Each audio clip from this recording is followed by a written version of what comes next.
देखो बेटा, शुरू करते हैं हम अपना चैप्टर। चैप्टर का नाम दिख रहा होगा आपको स्क्रीन पे, फाइनल अकाउंट और फाइनेंशियल स्टेटमेंट्स। अब ये होता क्या है? देखो, सबसे पहला सवाल तो यही जनरेट होता है कि होता क्या, ठीक है ना। लेकिन ये सब चैप्टर्स तो हम शुरू करेंगे, बातें करेंगे इनके बारे में। लेकिन देखो, पहली क्लास है अकाउंटिंग की, तो थोड़ा सा पहले हम बात करते हैं अकाउंटिंग क्या होता है, ठीक है ना। सारी चीजें सीखेंगे, अकाउंटिंग क्या होता है सबसे पहले हम ये सीखते हैं, व्हाट इज अकाउंटिंग। बहुत पढ़ा, बहुत देखा अकाउंटिंग के बारे में, लेकिन होता क्या है ये आज तक शायद हमें क्लियरली नहीं पता चला, है ना। तो आज क्लियरली पता चल जाएगा, देखते रहो थोड़ी देर, ठीक है। What is accounting? तो देखो, अकाउंटिंग के बारे में बुक में बहुत सी चीजें लिखी होंगी, बुक को तो साइड कर दो दोस्त, बुक को साइड कर दो। बुक में तो लिखा है, वो किसी ऑथर ने बहुत अपनी अपनी डेफिनेशन दे रखी होगी, हमें उससे मतलब नहीं है। हमें अपने शब्दों में, अपने तरीके से वी हैव टू लर्न कि what is accounting, actually what is accounting. So देखो, अकाउंटिंग के बारे में बोला जाता है, accounting is it is what it is the language of, sorry, it is the language of what? Business. It is the language of business. Sir क्या बात कर रहे हो, लैंग्वेज ये बोलता है क्या, भाषा है इसके पास? हाँ जी बिल्कुल, इसके पास अपनी एक भाषा है जिसका नाम क्या है, अकाउंटिंग। बिजनेस के पास अपनी एक भाषा है जिसका नाम क्या है, उस भाषा का अकाउंटिंग नाम है, याद रखना। अकाउंटिंग किसका लैंग्वेज है, बिजनेस का। तो बिजनेस की अपनी भाषा है, क्या नाम है उसका, अकाउंटिंग नाम है। यू मस्ट रिमेंबर दैट कि बिजनेस भी बात करता है। सर कैसे बात करता है? एग्जाम्पल समझो, अगर मुझे तुमसे कोई इंफॉर्मेशन निकालनी हो, कोई भी बात पूछनी, तुम्हारा नाम, पता, what's your dream and all, जो भी चीजें जाननी हो, तो तुम क्या करोगे, मुझे यू विल टेल मी, बताओगे। बताने के लिए क्या करोगे, you will use some language. मतलब for communicating anything, if you are communicating anything to anybody, you need some sort of language। कोई लैंग्वेज तो चाहिए ना भाई अपनी बात बताने के लिए। यहां अब बिजनेस की अगर कोई भी इंफॉर्मेशन चाहिए आपको, तो आप क्या करोगे? ऑब्वियसली बिजनेस से पूछोगे, और बिजनेस से पूछो, अब ये नहीं एक्चुअली मतलब पूछने लगना कि मतलब हाँ बोलो भाई तुम्हारा क्या हाल है, नहीं। पूछने का मतलब क्या है, you will refer to the records of the business. Record मतलब कौन से रिकॉर्ड्स को रेफर करोगे, अकाउंटिंग रिकॉर्ड्स। तो दोस्त, दैट इज क्वाइट क्लियर कि अगर आपको बिजनेस की इंफॉर्मेशन चाहिए, तो बिजनेस की इंफॉर्मेशन कहां से मिलेगी, अकाउंटिंग रिकॉर्ड से मिलेगी। कितना प्रॉफिट है, कितना लॉस है, कितना इनकम है, कितना एक्सपेंडिचर है, कितना एसेट है, कितनी लायबिलिटी है, everything will be clear, crystal clear, अगर आप रेफर करते हो क्या, accounting records of the business. तो याद रखने की बात है दोस्त, क्या कि बिजनेस की इंफॉर्मेशन कौन कम्युनिकेट कर रहा है, अकाउंटिंग। और आपकी इंफॉर्मेशन क्या कौन कम्युनिकेट करता है, कोई लैंग्वेज, हिंदी, इंग्लिश, या आप हरियाणा में हो तो हरियाणवी, कहीं और हो गए, बिहार में हो गए तो वो भोजपुरी, ठीक है, व्हाटएवर। तो जो भी लैंग्वेज आप यूज करोगे, वो लैंग्वेज क्यों यूज कर रहे हो, just to communicate your information. वैसे ही बिजनेस भी लैंग्वेज यूज करेगा। कौन सी लैंग्वेज यूज करेगा दोस्त, अकाउंटिंग। अकाउंटिंग के थ्रू बिजनेस अपनी सारी इंफॉर्मेशन कम्युनिकेट करता है। किसको कम्युनिकेट करता है, अपने यूजर्स को। तो सबसे बड़ी बात आ गई यार, बिजनेस क्या होता है। अब मैं इसके एक्चुअल डेफिनेशन में नहीं जाऊंगा बिजनेस की, don't worry about that. Language है, ये बात तो क्लियर हो गई कि accounting is the language of business. Business की भाषा है, बिजनेस की सारी बातें अकाउंटिंग ही बताएगा आपको। सारी बातें बिजनेस की अकाउंटिंग ही बताएगा, जो सच्चाई है वो सब बताएगा, अच्छाई बुराई जो भी है। बट द फैक्ट इज कि बिजनेस क्या होता है। तो मैंने क्या बोला, बिजनेस की ऑफिशियल जो डेफिनेशन होती है बुक्स वगैरह में आप पढ़ते हो, मैं उसमें नहीं जाऊंगा, I will not go with that. मैं एक नॉर्मल सी डेफिनेशन बनाता हूं बिजनेस की। देखिए क्या होता है बिजनेस के बारे में अगर मैं बात करूं। एक पर्सन है मिस्टर एक्स, कौन है, मिस्टर एक्स, बहुत अमीर आदमी है, बिल्कुल तुम्हारी तरह, है ना, बहुत पैसे वाला है ना। अब इसके पास पैसा है, लेकिन इसके पास दिमाग नहीं था। लेकिन अभी थोड़ा सा इसने दुनिया को देखा ना तरक्की करते हुए, तो इसने भी सोचा यार मैं भी कुछ करूं। ये दौड़ते दौड़ते आया किसके पास, द वन एंड ओनली मेरे पास, ठीक है ना। मेरे पास आया और सलाह क्या मांगी कि भाई मेरे पास पैसे लेकिन यूजलेस पड़े हुए हैं। डोंट वरी, मैं ये नहीं बोलूंगा मुझे दे दो। मैंने बोला कि उसको आइडिया चाहिएगा कि क्या करूं मैं इन पैसों का। मैंने बोला बिजनेस कर ले सॉरी, मैंने बोला इसको बिजनेस कर ले। कहता है मेरे को तो बिजनेस का आइडिया नहीं है, तुम ही बता दो कौन सा बिजनेस करूं।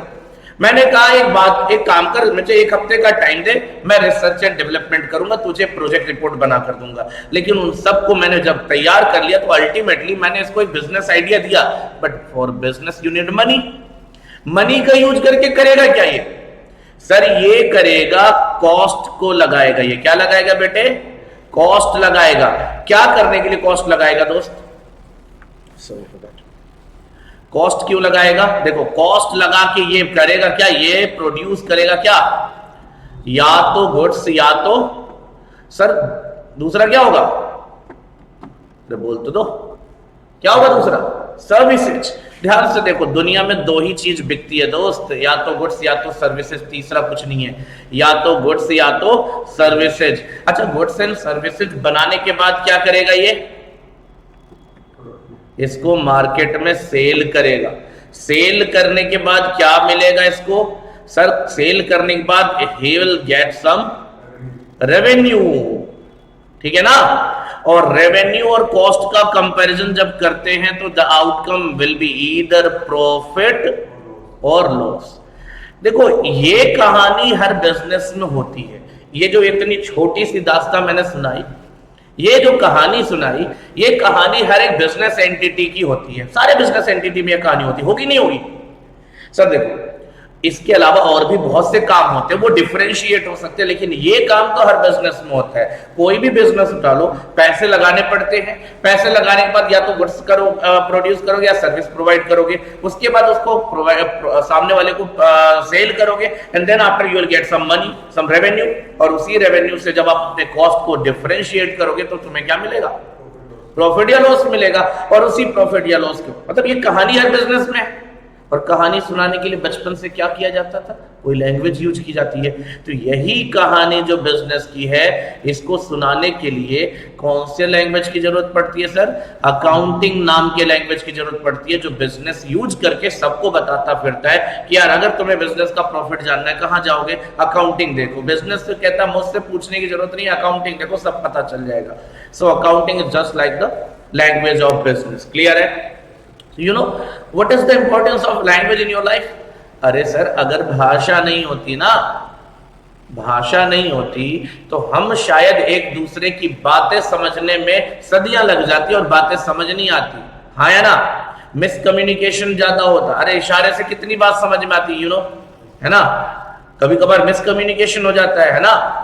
देखो भाई, तो भाषा यानी लैंग्वेज जो होती है, ये ह्यूमन लाइफ में एक बहुत ही इसेंशियल रोल प्ले करती है। तो यही चीज है कि लैंग्वेज की इंपॉर्टेंस तुम्हें पता है। अब सोचो, अगर बिजनेस के लैंग्वेज का रोल करता है अकाउंटिंग, तो अकाउंटिंग की इंपॉर्टेंस बिजनेस में तो तुम्हें समझ में आ जानी चाहिए इतने में।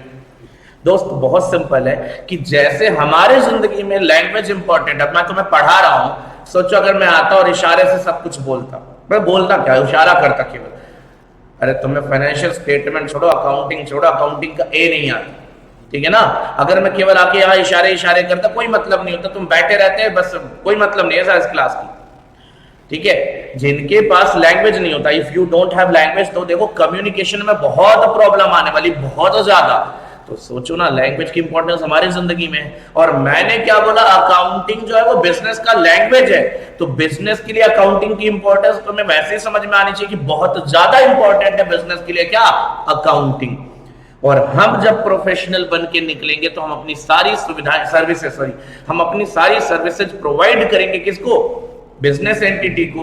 तो टू समवॉट एक्सटेंट, कुछ लेवल तक हमें अकाउंटिंग का पता तो होना चाहिए। अरे सीए स्टूडेंट को तो अकाउंटिंग का सब कुछ पता होना चाहिए। अदर प्रोफेशनल्स को भी जो बिजनेस एंटिटीज के साथ जुड़े हैं, उनको अकाउंटिंग की थोड़ी बहुत नॉलेज होनी चाहिए। इसलिए देखोगे हर करिकुलम में अकाउंटिंग थोड़ा बहुत जरूर ऐड किया जाता है, चाहे प्रोफेशनली वो कोई भी सर्विस प्रोवाइड करे। एग्जाम्पल के तौर पे सीएस स्टूडेंट को ले लो, वहां पे अकाउंटिंग का रोल बहुत कम होता है उनकी प्रैक्टिकल लाइफ में, बट स्टिल उनको अकाउंटिंग सिखाया जाता है, क्योंकि तुम्हें इतनी नॉलेज तो होनी चाहिए बिजनेस के बारे में, ठीक है ना?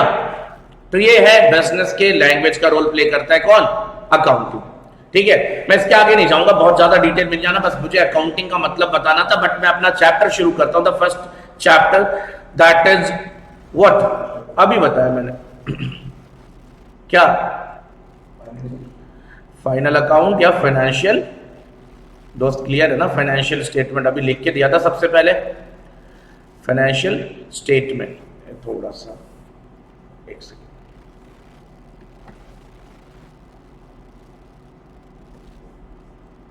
Just a second.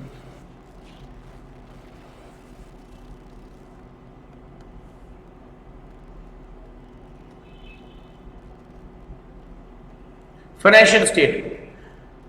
अब सर देखो, मैं आपको बहुत यूनिक वे में ये सब चीजें सिखाऊंगा, टेंशन मत लो, और गारंटी देता हूं, और दुनिया में इकलौता टीचर हूं, मैं बता रहा हूं, गारंटी दे रहा हूं तुम्हें कि फाउंडेशन का एग्जाम बिल्कुल क्लियर हो जाएगा अगर आप क्लास ज्वाइन करते हो, रेगुलर रहते हो, और सारी चीजें जितनी बताई जाती है क्लास में वो फॉलो अप लेते रहते हो, फॉलो करते रहते हो।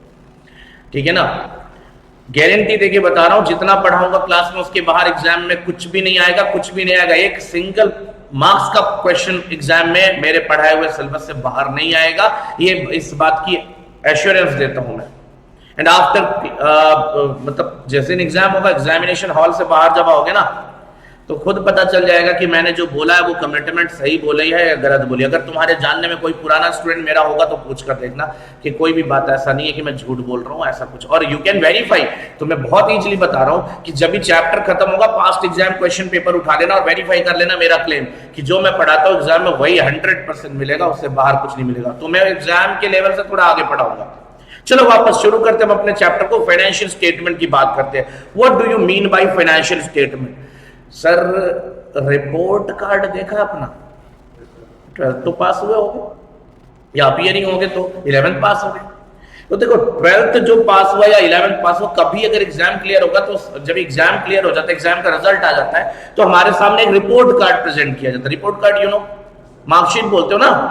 हाँ, तो रिपोर्ट कार्ड क्या बताता है बेटे? रिपोर्ट कार्ड आपका दो चीजें बताता है। रिपोर्ट कार्ड जो आपका होता है वो दो चीजें बताता है। पहला क्या बताता है? What is the result. क्या बताता है? रिजल्ट क्या रहा, हाँ या ना? रिजल्ट। और दूसरा क्या बताता है? What's your position in class, हाँ या ना? फर्स्ट आए, सेकंड आए, थर्ड आए, या आए ही नहीं, मतलब ठीक है जो भी है। तो क्लास में क्या पोजीशन रही और तुम्हारा रिजल्ट क्या रहा, ये दोनों बातें बताता है कौन? रिजल्ट, यानी रिपोर्ट कार्ड, हाँ या ना? बोलो।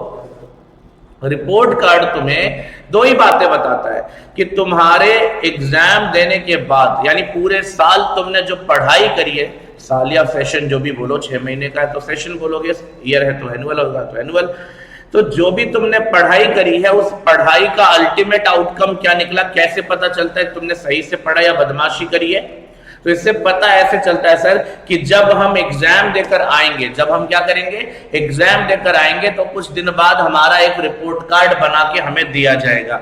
हमें रिपोर्ट कार्ड बना कर दिया जाएगा और उस रिपोर्ट कार्ड में हमारे सारे कच्चे चिट्ठे खोल दिए जाएंगे कि हमने पूरे जिंदगी, मतलब पूरे सेशन में क्या मौज मस्ती करी है। अगर आपने पढ़ाई अच्छे से की है तो रिजल्ट आपका पास में आएगा, और अगर आपने बदमाशी करी और एग्जाम खराब कर दिया तो आपका रिजल्ट फेल का आएगा। तो दैट इज रिजल्ट एक्चुअली। और उसके बाद उसमें बताया जाता है कि पोजीशन क्या क्लास में, फर्स्ट सेकंड थर्ड या नीचे से टॉप किया है, ठीक है ना, व्हाटएवर। तो जहां से भी देखोगे रिजल्ट आपका दिखाई देगा, ठीक है ना, और फाइनेंशियल पोजीशन दिखाई देगा क्लास में।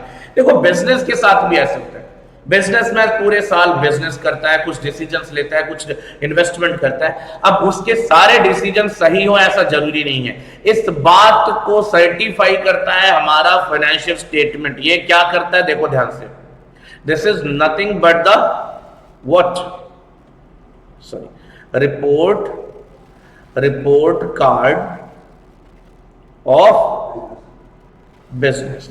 This is nothing but report card of business. याद रखना कि financial statement is nothing but the report card of business. याद रखना इस चीज को बेटा, काफी सिंपल है। Report card of business, financial statement क्या होगा?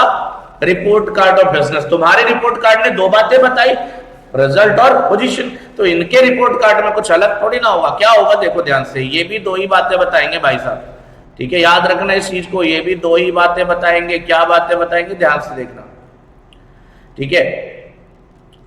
पहला पॉइंट क्या होता है रिपोर्ट कार्ड में? पहला बोलो, रिजल्ट। Very good. पहला पॉइंट क्या होगा? रिजल्ट होगा। ये थोड़ा सा ना इसमें गड़बड़ सा लग रहा है, रिजल्ट आएगा, रिजल्ट आएगा। And then second one is obviously किस चीज का, अब यहां पे देखो, अब यहां आपका पोजीशन तो फर्स्ट सेकंड थर्ड था ना,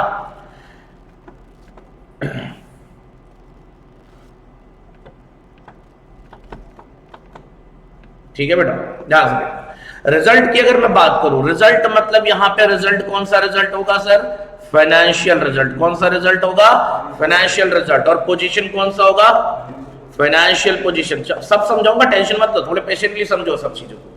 देखो हम जब एग्जाम लेके आते हैं तो फाइनेंशियल इश्यू नहीं होता, हमारा तो करियर इश्यू होता है। तो हमारा रिजल्ट और पोजीशन फेल पास और जो फर्स्ट सेकंड थर्ड से डिसाइड होता है। यहाँ पे क्या होता है, फाइनेंशियल रिजल्ट और फाइनेंशियल पोजीशन की बात होती है। तो दोस्तों याद रखना, फाइनेंशियल रिजल्ट का मतलब क्या आएगा, या तो प्रॉफिट, अरे प्रॉफिट आया बिजनेस में तो तुम पास, और या फिर लॉस आया तो तुम क्या हो गए, फेल हो गए। सिंपल सा समझो ना यार, अगर तुम्हारे बिजनेस में प्रॉफिट आया तो तुम्हारे सारे जजमेंट, सारे डिसीजन सही है, इसका मतलब तुम पास। और अगर तुम्हारे बिजनेस में लॉस आया तो इसका मतलब तुम्हारा जो जजमेंट था वो गड़बड़ था, तुम्हारा बिजनेस करने का तरीका गलत था, तो तुम क्या हो गए, फेल। वही पास फेल जो तुम्हारे रिजल्ट के साथ हो सकता है वही यहाँ पे भी हो सकता है। यहाँ पे प्रॉफिट लॉस बोलते हैं। मुझे लगता है financial result is quite clear. Financial position जानने के लिए क्या करेंगे सर, किसी की भी फाइनेंशियल पोजीशन जाननी हो तो हम क्या करते हैं, जवाब चाहिए सर। चलो छोड़ो, जवाब मैं ही देता हूं, मुझे पता है पहली क्लासेस शर्मा हो गए। फाइनेंशियल पोजीशन क्या है, देखो ध्यान से, फाइनेंशियल पोजीशन जानने के लिए, अरे किसी को, मान लो तुम्हारे पड़ोस में कोई रहता है, बंदा रहता है, लेट सपोज मिस्टर ए, ठीक है ना। अब मान लो, समझना ध्यान से जो पूछ रहा हूं, जवाब देना है। मिस्टर ए रहता है आपके पड़ोस में, उसके पास क्या है, क्या है, देखो बंगला है, सुना ना, बंगला है, और क्या है, अब मैं बंगला ही लिख रहा हूं, बंगला भाषा मतलब, अब वो बंगलो नहीं लिखने जा रहा हूं, ठीक है, वो जैसे डायलॉग था वैसे ही लिख रहा हूं। बंगला है, देन गाड़ी है, देन बैंक बैलेंस है, और साथ ही साथ एक और है, क्या, मां, ठीक है। तो अगर बंगला है, गाड़ी है, बैंक बैलेंस और मां भी है उसके पास, तो क्या है, क्या लगता है, अमीर है गरीब है, तो तुम्हारा जवाब तुरंत आएगा, फटाक से निकल ही गया होगा अब तक तो मुंह से, क्या सर बहुत अमीर आदमी है ये तो, बंगला गाड़ी मतलब 4 बंगले हैं, 10 गाड़ियां हैं, और बैंक बैलेंस बताऊंगा नहीं लेकिन है कुछ, छोड़ो मुझे क्या पता, मेरा पड़ोसी थोड़े ना है। और मां तो होती ही है, तो इसके पास मां भी है।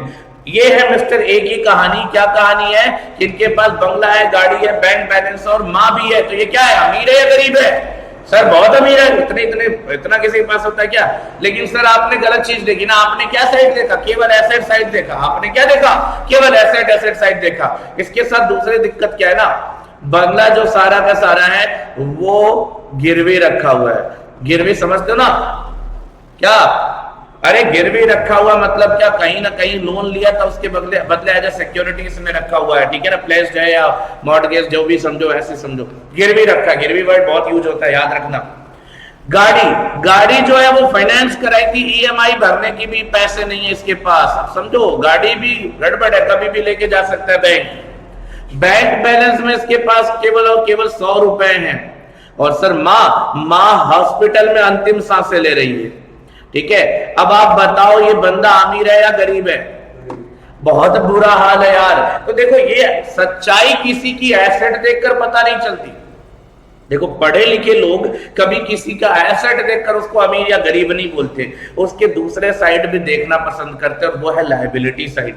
तो जब किसी की हमें फाइनेंशियल पोजीशन जाननी है ना दोस्तों, तो हमें उसके एसेट के साथ साथ क्या देखना पड़ेगा, लायबिलिटीज भी देखनी पड़ेगी। अभी मैंने आपको एग्जांपल देके समझाया कि मिस्टर ए के पास जब तक मैंने उनका एसेट देखा था तो हमने क्या जवाब दिया था कि बहुत अमीर आदमी है मिस्टर ए। लेकिन जैसे हमें पता चला कि बंगला गिरवी है, गाड़ी की ईएमआई नहीं जा पा रही है, बैंक बैलेंस तो 100 रुपए ही है, यानी जहर खाने के पैसे नहीं है उसके पास प्रॉपर, और बात आई मां की तो मां भी हॉस्पिटलाइज है, ठीक है।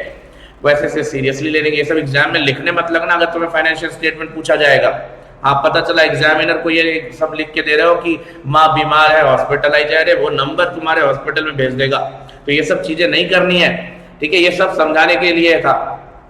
ठीक है, इतने तो समझदार हो ही यार, ये सब बताने की बात नहीं, तुम लोग इतने समझदार हो।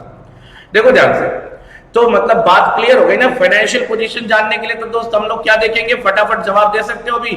फाइनेंशियल पोजीशन जानने के लिए, किसी की भी फाइनेंशियल पोजीशन जानने के लिए हम क्या करेंगे सर, हम देखेंगे status of assets and liabilities. कभी ये मत बोलना कि हम केवल एसेट देखेंगे, एसेट्स और लाइबिलिटीज दोनों देखेंगे मेरे बच्चों। ये बात को दिमाग में बैठा लो कि देखो फाइनेंशियल स्टेटमेंट क्या होता है, मैंने अभी आपको बताया। फाइनेंशियल स्टेटमेंट कुछ नहीं सर, रिपोर्ट कार्ड होता है, बिजनेस का report card, very similar to your report card. ये भी रिजल्ट और पोजीशन बताता है, रिजल्ट में प्रॉफिट या लॉस और पोजीशन में एसेट्स एंड लायबिलिटीज का क्या स्टेटस है। मुझे लगता है इतनी बात क्लियर होनी चाहिए। आगे बढ़ते हैं दोस्तों, बहुत अच्छे, आगे बढ़ते हैं। फाइनेंशियल रिजल्ट की बात करते हैं सर। किसी भी चीज के फाइनेंशियल रिजल्ट जब देखना ना, तो we have to prepare what, we have to prepare what, we have to prepare income statement. क्या करना है हमें, इनकम स्टेटमेंट बनाना है। इसके लिए क्या बनाना है बेटे, इनकम स्टेटमेंट बनाना है। और फाइनेंशियल पोजीशन, वैसे तो कोई ऐसा नाम देने की जरूरत नहीं, लेकिन मैं लिख देता हूं जस्ट टू राइमिंग करने के लिए। इसको मैं बोल देता हूं क्या बनाना है, पोजीशन स्टेटमेंट। क्या बताना है बेटा, पोजीशन स्टेटमेंट। ध्यान से देखना, फाइनेंशियल स्टेटमेंट है ना, तो फाइनेंशियल स्टेटमेंट के अंदर स्टेटमेंट ही बनाना। देखो मेरी राइटिंग में मत जाना यार, ठीक है। कितने लोग यहाँ पे मेरे से भी गंदी राइटिंग वाले, तो मेरी राइटिंग एग्जाम में कोई दिक्कत नहीं, मैं पास हो गया। ऐसी राइटिंग है फिर भी पास हो गया तो कोई टेंशन नहीं। मतलब राइटिंग अच्छी प्रेजेंटेबल होनी चाहिए, ठीक है, बहुत ज्यादा अच्छी नहीं। अब ये मत बोलना सर आप तो बड़ा गंदा लिखते हो, तो भाई गंदा लिखने के बाद मतलब यहाँ गंदा लिखते हो, कॉपी पे काम चलाओ लिख लेते हो, आप भी काम चलाओ लिखो चलेगा। बस इतना गंदा मत लिखना, इतना गंदा प्रेजेंटेशन मत देना कि खुद पढ़े या खुदा पढ़े, क्योंकि मार्क्स ना तुम्हें खुद देना है ना खुदा को देना है। एग्जाम का मार्क्स जो मिलेगा वो एग्जामिनर को देना है। तो ध्यान देना, गंदा प्रेजेंटेशन इतना नहीं होना चाहिए पढ़ने में ना। बाकी राइटिंग बहुत ज्यादा अच्छी जरूरी नहीं है, ठीक है सर। आगे बढ़ते ध्यान से देखिए, तो इनकम स्टेटमेंट की बात करते हैं सर। मैं पहले बात ही करूंगा इनकम स्टेटमेंट की, बाकी पोजीशन स्टेटमेंट को मैंने कर दिया साइड। इनकम स्टेटमेंट पे आ जाओ दोस्तों। इनकम स्टेटमेंट में याद रखना आपको दो तरीके की एंटिटीज है जो आपको पढ़नी है, ध्यान देना। आपके सिलेबस में क्या है मैं उसको क्लियर कर रहा हूं, ध्यान देना, ठीक है। और यही ऐसे ही पढ़ाया जाएगा आपको हर चैप्टर को, कि हर चैप्टर में सबसे पहले आपको यह बताया जाएगा कि आपको पढ़ना क्या है।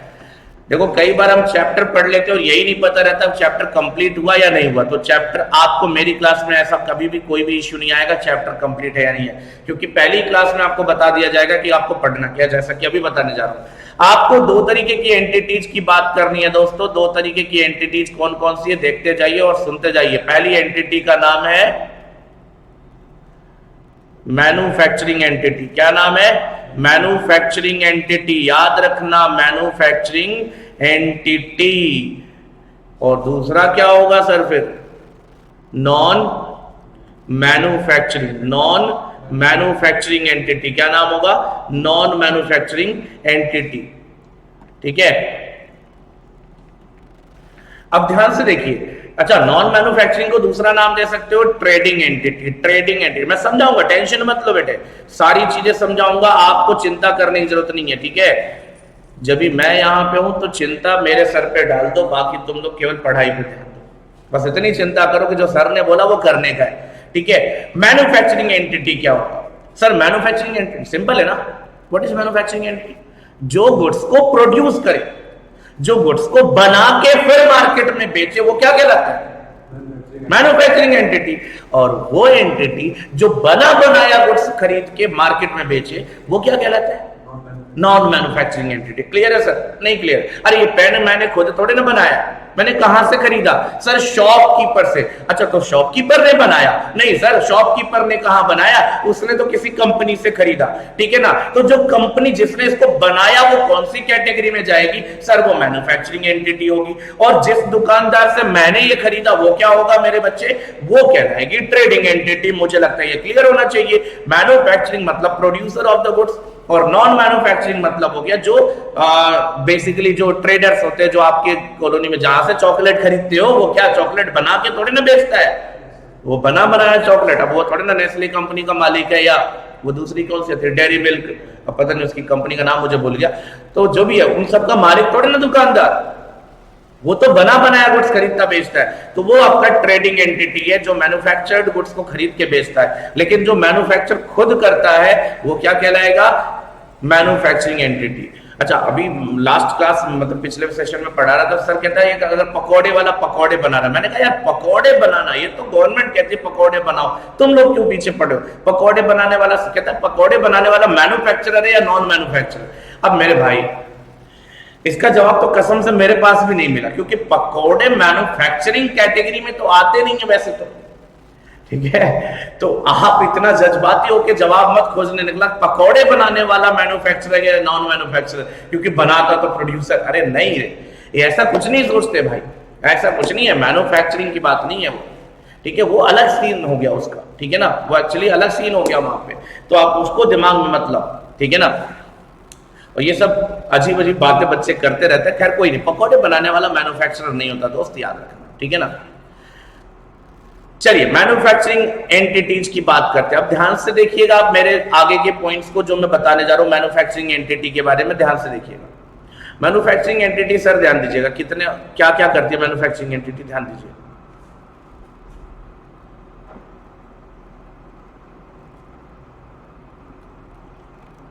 सर मैन्युफैक्चरिंग एंटिटी तीन बातें करेगी, तीन चीजें बनाएंगी। सबसे पहला मैन्युफैक्चरिंग अकाउंट, सबसे पहला क्या? Manufacturing account. ध्यान से देखना दोस्त, मैन्युफैक्चरिंग अकाउंट बनाएगी। क्यों बनाएगी मैं बताऊंगा, मैंने पहले ही बोला आप क्लास में बैठो पढ़ो, कोई टेंशन नहीं है, क्या करना है सब मैं सिखाऊंगा, सब मैं बताऊंगा। आप मत सोचो सर ने अभी बताया नहीं, नाम ले लिया, बताया नहीं, बताऊंगा दोस्त, पेशेंस रखो। दूसरा क्या बनाएंगे ये? Trading account. और तीसरा क्या बनाएगा? You know, profit and loss account. Sir balance sheet भी तो बनाता, तो मैंने अभी किसकी बात करी है? Income statement. किसकी बात करी अभी? इनकम स्टेटमेंट में। तो इसके इनकम स्टेटमेंट में क्या क्या आएगा? केवल तीन बातें। क्या? मैन्युफैक्चरिंग। अच्छा नोट डाउन मत करो यार, नोट डाउन बाद में करना, मैं नोट करने के लिए नहीं बोल रहा हूं, नोट आराम से करना दोस्त। मैं इसका लास्ट में स्क्रीनशॉट दूंगा सभी का, पूरा जो भी लिख रहा हूं, ठीक है ना। और आज इंट्रोडक्टरी क्लास है, ऐसा कुछ नहीं कि मैं तुम्हें प्रैक्टिकल क्वेश्चन कराने जा रहा हूं, जस्ट मैं ये बता रहा हूं कि मैं तुम्हें पढ़ाऊंगा कैसे। पूरी क्लास में मजा आएगा, कभी बोर भी नहीं होना, मजा आएगा, टेंशन मत लो। और दूसरी चीज है कि देखो अभी बर्डन नहीं फील करो, अभी तो जस्ट ये इंट्रोडक्टरी क्लास, अभी तो शुरुआत की है, तो बोलते हैं अभी तो इतनी जल्दी क्या, अभी तो मैंने स्टार्ट किया है ना। Manufacturing account, trading account and profit and loss account, ये तीन काम करेगा, तीन अकाउंट बनाएगा। कौन सा बिजनेस? मैन्युफैक्चरिंग एंटिटीज की बात करोगे तब। सर मैन्युफैक्चरिंग अकाउंट क्यों बनाया जाता है दोस्त? एकदम ध्यान से देखना, मैन्युफैक्चरिंग अकाउंट बनाने का कारण और रीजन बेसिकली क्या है, देखो ध्यान से। To get, that is prepare to get cost of production. क्या? कॉस्ट ऑफ प्रोडक्शन, ध्यान देना बेटा।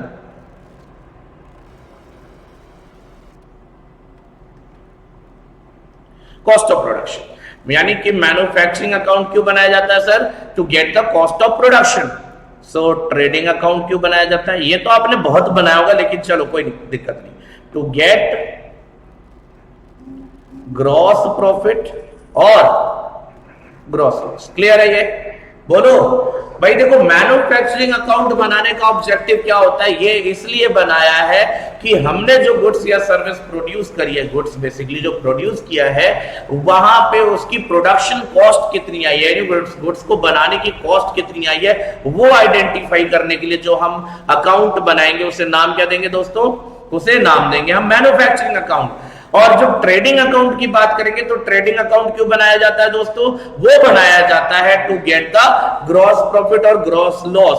और पीएनएल अकाउंट क्यों बनाया जाता है बच्चे? पीएनएल अकाउंट बनाया जाता है टू गेट व्हाट? अरे बोलो ना, नेट प्रॉफिट और नेट लॉस। बहुत अच्छे। तो देखो ये तो आपको पता है यार, नेट प्रॉफिट ग्रॉस प्रॉफिट आपने बहुत निकाला है, बट देखो ऑब्जेक्टिव क्या है प्रिपरेशन का? मैन्युफैक्चरिंग अकाउंट में हमें प्रोडक्शन की कॉस्ट निकालनी है, ट्रेडिंग अकाउंट में ग्रॉस प्रॉफिट या ग्रॉस लॉस निकालना है, और बैलेंस पीएनएल अकाउंट में हमें नेट प्रॉफिट या नेट लॉस निकालना है। What about non manufacturing entity? तो दोस्तों नॉन मैन्युफैक्चरिंग एंटिटी का भी सवाल सुन लो, क्या दिक्कत है इसमें। नॉन मैन्युफैक्चरिंग एंटिटी क्या करती है, देखो ध्यान से। नॉन मैन्युफैक्चरिंग एंटिटी भी अब दो चीजें बनाएगी, ये तीन नहीं कितनी, दो। आपको क्या लगता है क्या गायब हो जाएगा इनके वहां से? सर इनके वहां से गायब हो जाएगा क्या? Manufacturing account. तो बनाएंगे क्या? Trading account.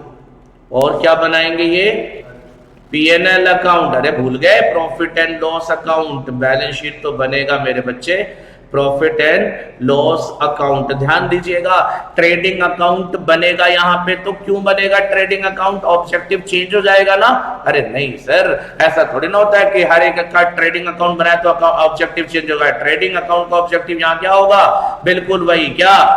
To get gross profit और ग्रॉस लॉस। और पीएनएल अकाउंट बनाने का ऑब्जेक्टिव क्या होगा?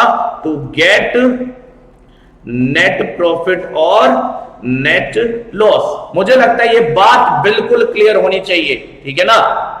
देखिए जितनी भी बातें मैंने बताई हैं ये सब आपको नोट डाउन करने के लिए मैं स्क्रीनशॉट दूंगा। आपको उसकी चिंता नहीं करनी दोस्त, क्योंकि वो चिंता मेरी है। आपको केवल पढ़ना है, बस इतना ही सोचना है, ठीक है। तो ट्रेडिंग अकाउंट बनाने का ऑब्जेक्टिव है ग्रॉस प्रॉफिट या ग्रॉस लॉस फाइंड आउट करना, और पीएनएल अकाउंट बनाने का ऑब्जेक्टिव क्या है? नेट प्रॉफिट और नेट लॉस फाइंड आउट करना। मुझे लगता है इतनी बात क्लियर है। सर आते ना एंटिटी के फाइनेंशियल पोजीशन को जानने के लिए कौन सा स्टेटमेंट बनेगा? अब इसका जवाब आप सबको पता है। इसका जवाब क्या है सर? क्या? बैलेंस शीट बनेगा। और बैलेंस शीट क्या बताता है? अरे पहले ही बता दिया, बैलेंस शीट क्या बताता है? बैलेंस शीट बताता है status of assets and liability. Don't worry about theoretical portion.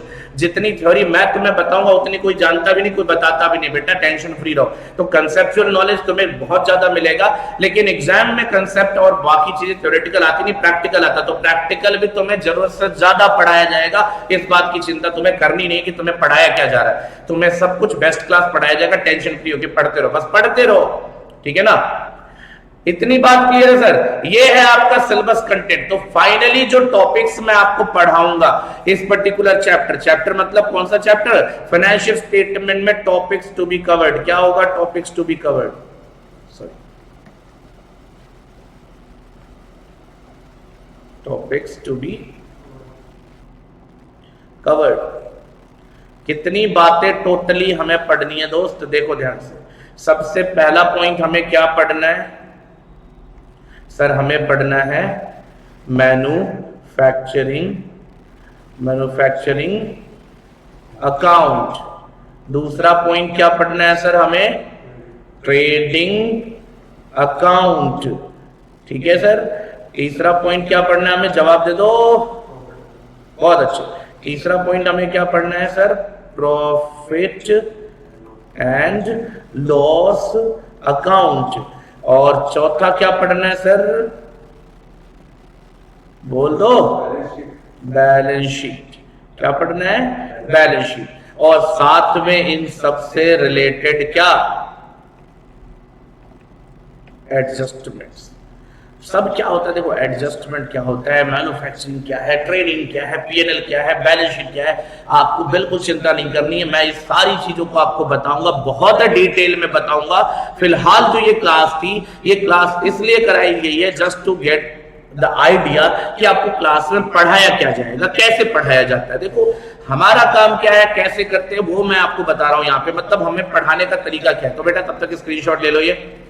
ये आपको पूरा लिखना है। देखो ये जो आपको बातें करनी है, पूरी बातें करनी है, आपको ये पूरा बताना है। देखो ध्यान से, हियर इट इज। ये नोट्स का स्क्रीनशॉट ले लो। यहां से पहले इसका स्क्रीनशॉट लो, फर्स्ट पेज जल्दी से। Okay, second page,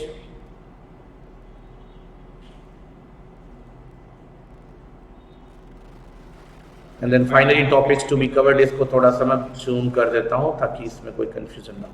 topics to be covered ये करना है हमें, ठीक है। So this is the entire syllabus for the particular chapter financial statement और फाइनल अकाउंट। अब सर जाते जाते मैं देखो चैप्टर में मैंने पहले ही बोला था सर मैं कोई प्रैक्टिकल प्रॉब्लम आज नहीं कराऊंगा। अब मैं नेक्स्ट क्लास में पहले मैन्युफैक्चरिंग की थ्योरी बताऊंगा, फिर उसके बाद डिटेल में ले जाऊंगा इसके कंसेप्ट और क्वेश्चंस के ऊपर, फिर ट्रेडिंग के बारे में डिस्कस करूंगा, पीएनएल के बारे में।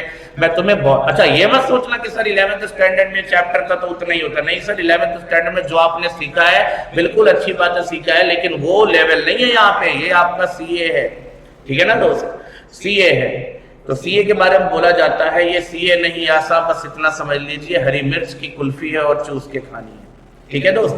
तो इतना समझ लीजिए, मजाक नहीं है, ये सीए बेटा। 11th 12th पढ़े हुए बच्चे अगर बिना मेहनत के सीए निकाल लेते तो हर एक बंदा कॉमर्स पढ़ने के साथ साथ सीए भी होता, ठीक है। तो ध्यान से देखिए, आज जो मैं डिस्कशन लास्ट में जाते जाते आपसे डिस्कस कर देता हूं आपके अकाउंट्स के पेपर के बारे में, जो कि ऑब्वियसली मैं क्लास के शुरू में इसलिए नहीं किया क्योंकि पहले आपको यह बताना था कि मैं पढ़ाता कैसे हूं।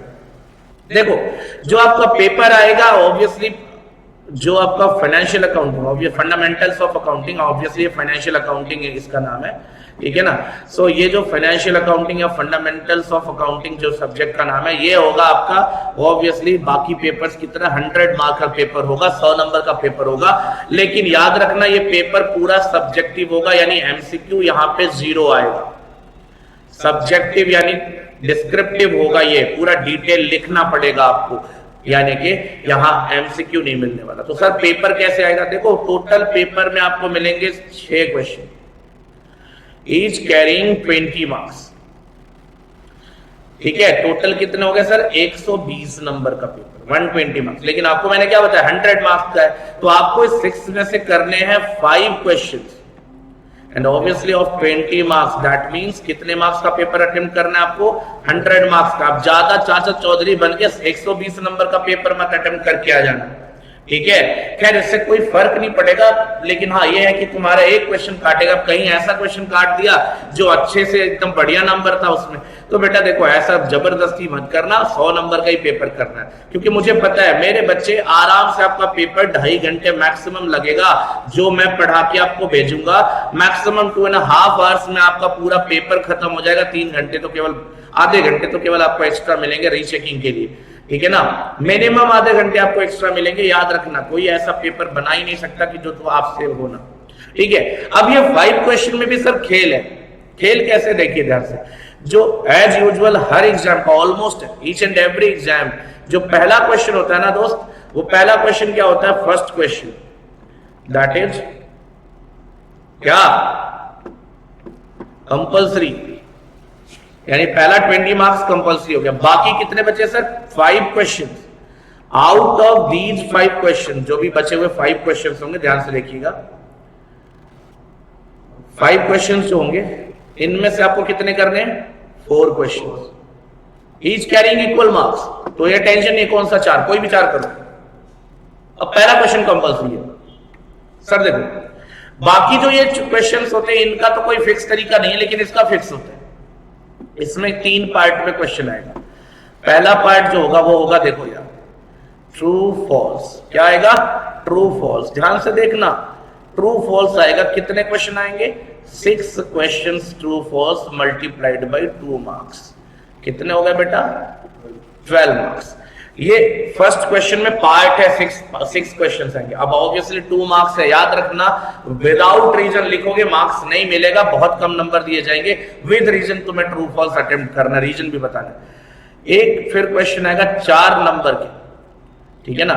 4 मार्क्स का एक क्वेश्चन आएगा जो एक ही होगा, ये थ्योरी होगी। आमतौर पर 4 नंबर की थ्योरी है सर। थ्योरी आता है? हाँ बेटा 4 नंबर की थ्योरी होगी, कंपल्सरी। मतलब क्या आता है मैं बता दूं आपको, क्लास में जब मैं पढ़ा के भेजूंगा ना, तो मैं 2-3 क्वेश्चन 2-3 टॉपिक में बोलूंगा कि यार मोस्ट प्रोबेबली यही थ्योरी आता है, और वो 2-3 में से वही आएगा जो मैं आपको बोल के भेजूंगा, ठीक है ना।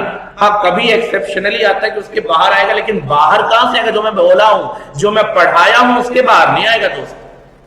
जो पढ़ाया है वही थ्योरी आएगी, टेंशन फ्री होके देखो।